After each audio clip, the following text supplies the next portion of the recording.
Hi there, this is Eternal King, bringing you another deck today.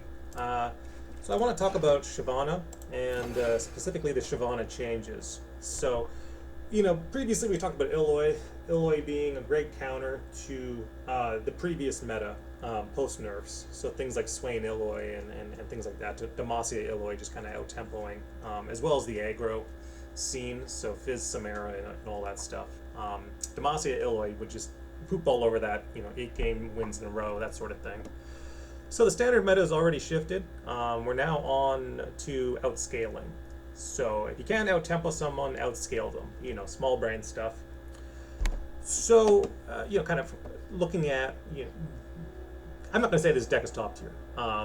Shivana right now is holding like a 40% win rate or something post changes, but I did want to show you a list that is not bad, that is better than that, and kind of shows you the potential of what Shivana can do as a control card. So this is Mono Shivana. We don't need another champion. There's no other champion that's going to kind of help this deck do what it wants to do. Form up has a 3 of, obvious Demacia trick. Herald of Dragons is our dragon ramp. Lets us get our dragons out faster. Typically by itself it's a bad card, but I'll show you why it's not bad in this list in a second. Pale Cascade, obvious value, Targon trick. Single combat for that mid-range removal, hard to beat. 3 Dragons Clutch, it's draw, it's overwhelm, it's trick, it's great.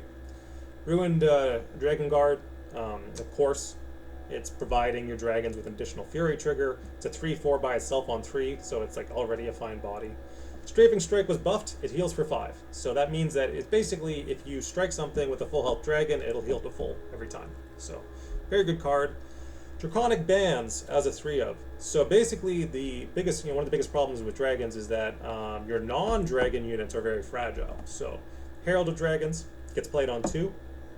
Typically you won't play anything on 1, and then Herald of Dragons comes down on 2, and then, it's basically going to get snap removed. So Draconic Bands means that you have 4 mana on turn 3, you can Draconic Bands your Herald and it's going to stick, and it's also big enough to it becomes a dragon, and it's going to have Fury triggers and all that stuff. Seraphic Wyvern is a 1 of, Shivana is a 3 of, Mountain Drake, Screeching Dragon, 3 Sunbursts, and Dragon Guard Lookout. If you want, you can play Chow. It's a meta call. I'll experiment with Chow and see how he does for me, but I'm fairly certain that Chow isn't even in standard right now. So yeah, I'm looking right now and Chow's not even in standard, so forget that. That's literally only an Eternal card. So this is literally how you have to run the list, where you're leaning into Herald of Dragons, Ruined Dragon Guard with Draconic Bands to buff them up and tribal them up so that they're actually useful in the deck. Yeah, but that's the list, very straightforward. My latest addition is Sunburst because, again, so many of the decks right now are things like Nasus decks where they're basically one-trick decks, where all they want to do is outscale you. They don't care about anything else. Really small brain stuff. So we'll run the 3 of the Sunburst. So when they try to snap remove our Shivana, we have an answer for their bigger stuff. Whether it's a formidable deck, whether it's Nasus, Again, I hate to say it, like, the way that people build competitive decks and the way that they play this game is so straightforward. Like, it literally is like, okay, does my deck do X?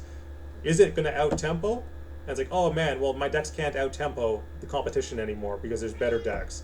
Well, I better outscale then. And it's like, okay, well, there's answers for that too. And even if there isn't a deck that can outscale Nasus, does it really matter? Like, are you serious? Is that your only thought process? It's just like, that's how I'm going to get to Diamond. Diamond's not even a good rank. Come on, I can get the Diamond with this. I can get the Diamond with any list. Like, if you're bottom of Diamond, have fun. Like, just enjoy the game. So, that's what I'm going to do. I'm going to play Mono Shivana. And, I'm going to win games that way. And you're going to feel really silly when you get absolutely massacred by a non-competitive, non-meta 40% win rate champ. So, again, this is, Eternal King providing you another deck tech. Remember to have fun, and again, LOR is a fun game. So, don't be degenerate, and keep playing.